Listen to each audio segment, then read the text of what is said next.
सुप्रभातम। कक्षा 8 में संस्कृत के अंदर पढ़ेंगे आज द्वितीय पाठ बिलस्य वाणी न कदापि में श्रुता। गुफा से आवाज़ मैंने कभी नहीं सुनी। इस पाठ का अर्थ यही है कि गुफा से मैंने आवाज़ नहीं सुनी। देखेंगे इसमें परिचय देखेंगे। प्रस्तुत पाठ संस्कृत के प्रसिद्ध कथा ग्रंथ पंचतंत्रम के तृतीय तंत्र काकुलोकियम से संकलित है।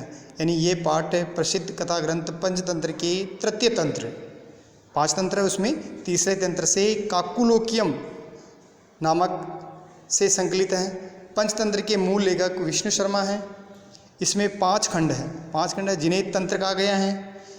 इसमें गद्य पद्य रूप में कथाएं दी गई हैं जिनके पात्र मुख्यतः पशु पक्षी हैं। यानी इनके पात्र पशु पक्षी ही हैं। देखेंगे कहानी।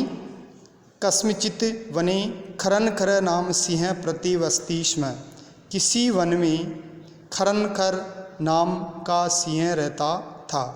स कदाचित् इतस्ततः परिभ्रमन्। वह किसी समय इधर उधर घूमते हुए क्षुधार्त न किंचित भी आहारम प्राप्तवान। यानी वह किसी समय इधर उधर यानी किसी समय इतस्ततः यानी इतः तथा परिभ्रमण यानी घूमते हुए क्षुधार्त न किंचित भी आहारम प्राप्तवान यानी भूख से व्याकुल कुछ भी आहार या कुछ भी भोजन प्राप्त नहीं करता है। यानी वन में घूमते हुए वो भूख से व्याकुल होता है लेकिन कहीं पर भी उसको भोजन प्राप्त नहीं होता है। तथा उसके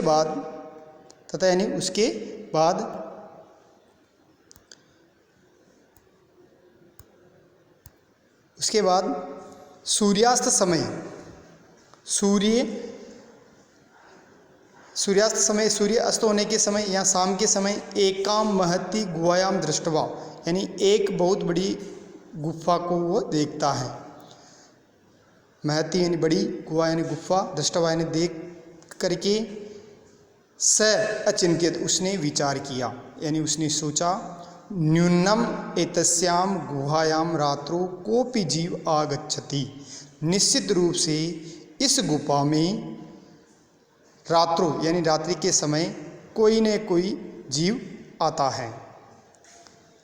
अतः अत्र एव निगूढ़ो भूत्वा तिष्ठामि इति। अतः इसलिए अत्र एव यहीं पर निगूढ़ो यानी छिप करके तिष्ठामि यानी बैठ जाता हूँ। यानी वो जंगल में शाम के समय गुफा दिखी उसको, तो उस गुफा में जाकर वो विचार करता है कि मैं आज रात्रि में इसी गुफा में छिप कर बैठ जाता हूँ। एतस्मिन् अंतरे इस बीच गुहायाम स्वामी दधिपुच्छ नामक श्रृंगालय समागत है। इसी बीच यानी वो गुफा में बैठ जाता है। उसके बाद गुहायाम स्वामी ने गुफा का स्वामी दधिपुच्छ नाम का श्रृंगाल समागच्छत यानी वो आता है यानी सियार वहाँ आता है। दधिपुच्छ नाम का सियार आता है। वह यावत पश्यति तावत सिंह पदत्ति गुहायाम प्रविष्टा दृश्यते न च बहिरागता। और वो आ जाता है और स यावत यानी वह आकर के पश्यति देखता है, आते हुए देखता है, तावत उस समय सिंह पदति यानी शेर के पद चिन्ह गुहायाम प्रविष्टा दृश्यते यानी गुफा में प्रवेश हुए तो दिखाई दे रहे हैं, न च बहिरागता और बाहर आए हुए नहीं। यानी वो देखता है कि वो विचार करता है कि इस गुफा में कोई न कोई शेर गया हुआ तो है लेकिन वापस बाहर आया हुआ नहीं है। उनके पैरों के चिन्हों को देख करके वो विचार करता है। ओहो श्रृंगालय अचिंत्यत यानी श्रृंगाल ने विचार किया, सोचा, ओहो विनिष्टो अस्मि मैं तो मारा गया। न्यूनम अस्मिन् बिले सिंह अस्ति इति यानी निश्चित रूप से इस गुफा में शेर हैं। तर्कयामी मैं कुछ विचार करता हूँ, कुछ सोचता हूँ। तत्किम करवाणी तो वह क्या करता है या मैं क्या करूँ। एवं विचिन्त्य, ये विचार करके,